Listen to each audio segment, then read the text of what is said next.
On News Prime, ministers at the inaugural Federal Executive Council meeting directed to revive nation's economy. President Tinubu bars federal government officials with no direct participation from attending UN General Assembly. Federal government vows to end oil theft. And in sports, Eyimba and Remo Stars eliminated from CAF Champions League. Hello and a very warm welcome to all our viewers in Nigeria and around the world to Global TV News Prime, live in Nigeria's capital, Abuja. I'm Uyi Agumofwegbe.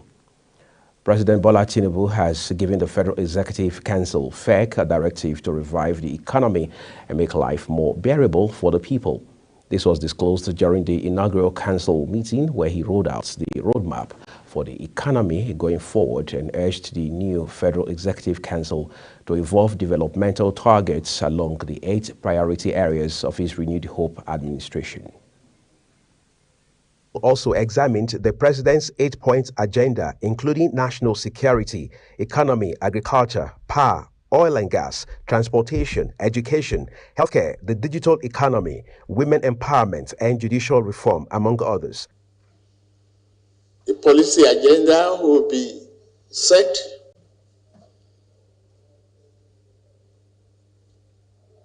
to reform the economy to deliver sustainable and inclusive growth, strengthen national security for peace and prosperity. Without security, there can be no investment. We must unlock the energy and natural resources of this country. We must start to produce for ourselves, dig ourselves out of the hole. Briefing State House correspondents after the meeting, the ministers who were led by the Minister of Information and National Orientation, Mohammed Idris, and Special Advisor to the President on Media and Publicity, Ajuri Ngalale, unanimously assured that they are inspired by the President's disposition and impact of government will soon be evident across the nation. The President's 8-point agenda, his 8 priority areas for moving the Nigerian economy forward and for delivering to Nigerians. And those are basically food security, ending poverty, economic growth, and job creation. We're all fired up as cabinet members who have made our commitments to Mr. President, and I'm sure he's equally pleased with the kind of commitments that we have laid out today, and God willing, we should be able to achieve those targets within the shortest possible time. In Mr. President's manifesto during his campaign, he promised 50 million jobs, and that's our target. And you know, we will take it in phases. We're looking at different sectors of the economy that will contribute to this job creation. Chief among them is the creative industry and the digital economy. And then the agri sector and agro-processing zone, and mining, oil and gas. So we are very, very confident that we will achieve this. The bias is towards action, so that we get things done. I think it's very clear that the President wants us to domesticate our efforts within our own national context, but also to be very practical in the interventions that we make. And with those matching orders, we now have our work cut out for us, and will continue to refine as the Coordinating Minister of the Economy indicated. At the meeting where the Vice President, Kashif Shettima, Secretary to the Government of the Federation, George Akume, Head of the Civil Service of the Federation, Folashade Yemi Eso, National Security Advisor, Nuhu Ribadu, Chief of Staff to the President, Femi Gbajabiamila, among others. Recall that after confirmation of the appointments of the 45 ministers by the Senate, they were sworn in by the President on the 21st of August, 2023. Since the swearing in, the ministers have familiarized themselves with their ministries prior to this week's FEC meeting. For Global Television News, Uyi Agumofwegbe reporting. A statement by the presidency on Monday says it's part of a broader effort to reduce the cost of governance in Nigeria. President Bola Tinubu has directed the Federal Ministry of Foreign Affairs to freeze the processing of visas for all government officials seeking to travel to New York for the United Nations General Assembly UNGA without proof of direct participation in the Assembly's official schedule of activities.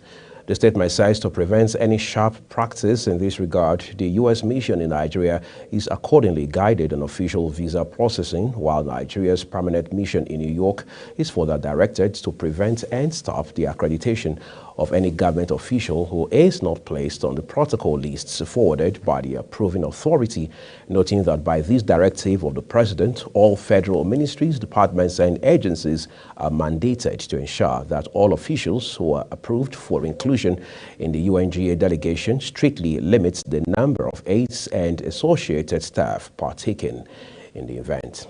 In the meantime, President Bola Tinubu says Nigeria will not sustain failed economic theory that sees to the wastage of 90% of its scarce revenue in the servicing of external debts in the midst of many development challenges facing the country. The president made this known while declaring open the annual conference of the Nigerian Bar Association at the Velodrome, Chief MKO Abiola Stadium in Abuja. While energizing the gathering of 16,190 lawyers in attendance with an extemporaneous speech, President Tinubu stated that the prosperity Nigerians require will only occur once poverty is banished from society with the focused cooperation of Nigeria's private sector leaders, many of whom were present at the opening ceremony. Changes and bold endeavors will be embarked on by this nation, depending on the cooperation and the collaboration of all of you in the private sector, the drivers of the economic growth and prosperity. Yes, it is a shame not to have electricity for the majority of homes in Nigeria. Yes, poverty is not a shameful thing, but not acceptable. We must banish it. Speaking on the theme of the conference, Getting It Right, Charting the Course for Nigeria's Nation Building, the president stated that hard decisions must be made to set the country on a growth trajectory, despite the initial pains which meaningful reforms usually bring. If the topic of tonight or this week must be what Nigeria hopes for, if we must achieve greatness as a nation, what do we do except take bold decisions? It could be painful at the beginning. In the medium term and long run, it's not about you, it's not about me, it's about the generation yet unborn. In his welcome address, NBA President Yakubu Mekiao, SAN, expressed the confidence of the NBA in the ability of President Tinubu to deliver good governance to Nigeria because of his pedigree and past track record of excellent performance in Lagos State, where he was the governor between 1999 and 2007. We have decided to go on with this conversation around the thematic areas of security, economy, and administration of justice, because these are matters that are of great concern to the people of this country. It is our intention that at the end of this meeting, we would have set an agenda on behalf of the people of this country. The conference was attended by the Attorney General of the Federation, Lateef Fagbemi, SAN, Chief of Staff to the President, Femi Gbajabiamila, Minister of the Federal Capital Territory, Nyesom Wike, past NBA presidents, and many senior government officials, among others. President Bola Tinubu has said the country cannot continue to service its debts with 90% of its revenue, noting that the country was headed for destruction in the event that it sustains that trajectory. The president, who spoke during the annual conference of the Nigerian Bar Association on Sunday in Abuja, said his administration must make difficult changes to better the lot of the country. President Tinubu, who said there is hope for a great Nigeria, called for the cooperation and support of the private sector. Speaking on the epileptic power supply in the country, the president described the situation as shameful. He, however, promised that his administration would ensure that Nigeria generates and distributes the electricity the economy requires to thrive. Let's turn to other stories for you tonight. A total of 370 farmers across the country are built to benefit from the intervention of Renewed Hope Initiative, a brainchild of Nigeria's First Lady Oluremi Tinubu in the agricultural sector. Sandra Akbar reports that the intervention includes distribution of seedlings, pesticides, and fertilizers to between 15 and 20 farmers in each state, making up a total of 370. This is one of the key resolutions at the meeting of zonal coordinators of the initiative with the national president and convener of the Renewed Hope Initiative, Oluremi Tinubu.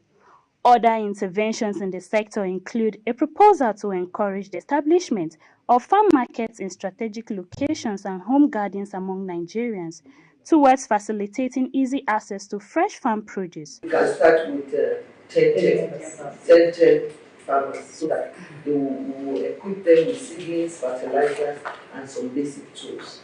And one of the programs we are looking at programs that we see how they take their produce from farm to market.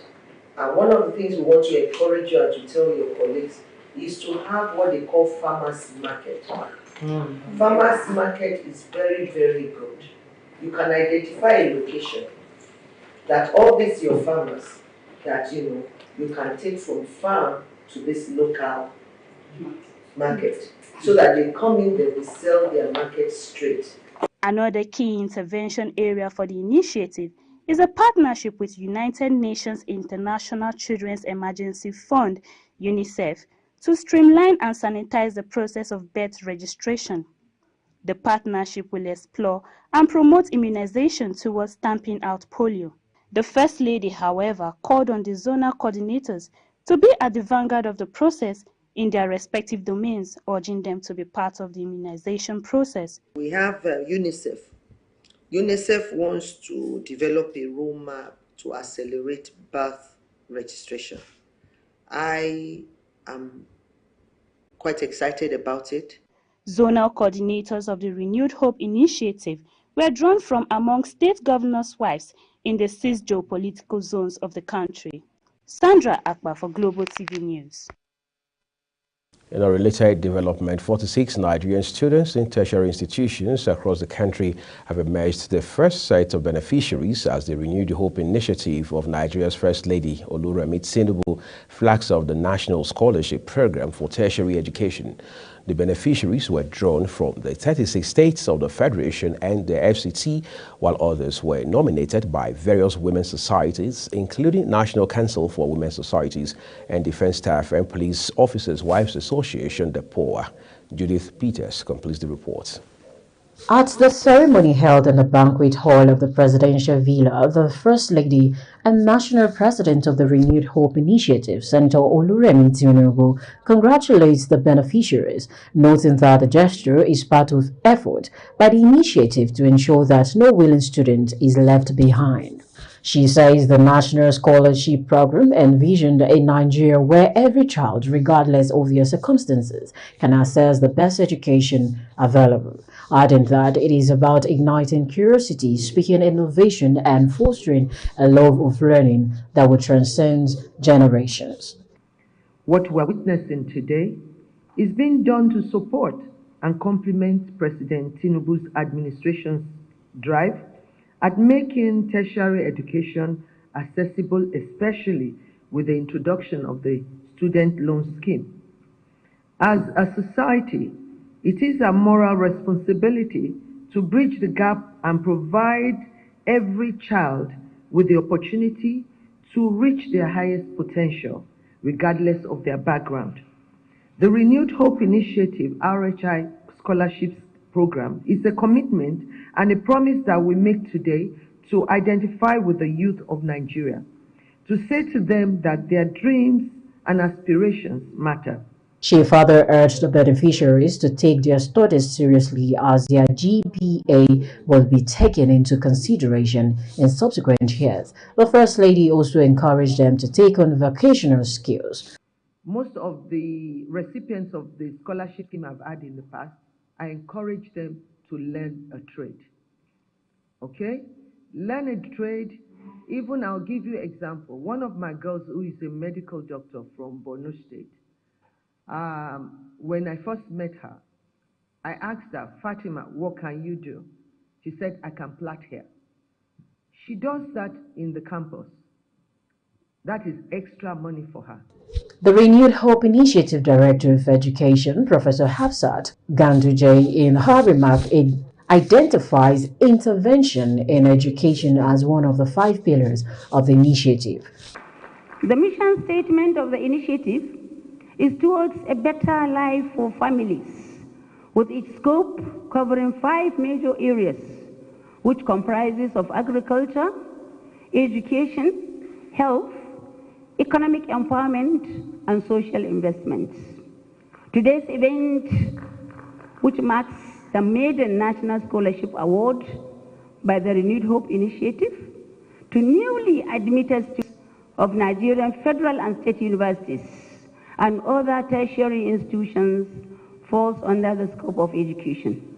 The inaugural National Scholarship Program of the Renewed Hope Initiative is a 4-year scholarship program of 1 million naira per year and a laptop for each beneficiary. The ceremony was attended by Minister of Humanitarian Affairs and Poverty Alleviation, Betta Edu, and Minister of State for the FCT, Maria Mahmoud. The Economic Community of West African States, ECOWAS, has demanded a shorter transition from the junta in Niger. The chairman of the ECOWAS Authority of Heads of State and Government, President Bola Tinubu, told Ulamas during a meeting on Thursday that the 3-year transition proposed by the military leaders was unacceptable to the regional body. The Ulamas had held a meeting with the Niger junta in a bid to avert military intervention to restore democracy in the Francophone country as planned by the ECOWAS. During their interface, the junta leader, General Abdurrahman Tiani, had indicated an interest in holding a dialogue to resolve the political impasse resulting from the ouster of President Mohamed Bazoum in the July 26 coup. They also asked the Ulamas to prevail on Tinubu to restore electricity, which was cut off from Niger as part of sanctions imposed by ECOWAS. The release of huge volumes of water from the Lado Dam in Cameroon has made states along the path of River Benue in Nigeria brace up for possible flood disasters in their various domains. To prevent deaths and other disasters associated with floods, states that are likely to be affected have asked residents of the flood-prone areas to evacuate such communities. According to the National Emergency Management Agency, NEMA officials, no fewer than 11 states, including Adamawa, Taraba, Benue, Nasarawa, Kogi, Anambra, Edo, Delta, Bayelsa, Rivers, and Cross River, are likely to feel the negative impacts of the opening of the dam. The states on Sunday advised such residents to leave the areas to avoid impacts of human lives and valuable assets. It was gathered on Sunday that Cameroon informed the federal government that it would soon open its Lado Dam. The Director of African Affairs at the Federal Ministry of Foreign Affairs, Umar Salisu, said in a letter dated August 21, 2023, that the ministry received a note from the High Commission of Cameroon as regards the opening of the dam. The food, textile, and 24 other sectors of the economy have lost over 1 trillion naira in the second quarter of 2023. This is as 26 sectors of the economy shrank in Q2 based on an analysis of the gross domestic product (GDP) data from the Nigerian Bureau of Statistics (NBS). The sectors that shrank in Q2 2023 were fishing, crude petroleum and natural gas, cement, food, beverage and tobacco, textile, apparel and footwear, wood and wood products, pulp, paper and paper products, non-metallic products, basic metal, iron and steel, motor vehicles and assembly, other manufacturing, construction, accommodation and food services, road transport and air transport. The decline in economic activity has been tied to recent economic reforms, which have been predicated to cause some discomfort in the short term. The removal of fuel subsidy and the unification of exchange rates have hit businesses negatively. According to the Manufacturers Association of Nigeria, its members have been forced to cut jobs due to the current harsh economic environment and reduced productivity. You're watching Global TV News, coming to you live from Nigeria's capital, Abuja. We're on StarTimes channel 276. Kindly follow us across social media platforms using Global TV NG and other handles now showing on your screen. When the news returns, the federal government vows to end crude oil theft. We'll be back right after this break with more stories for you. Do stay with us.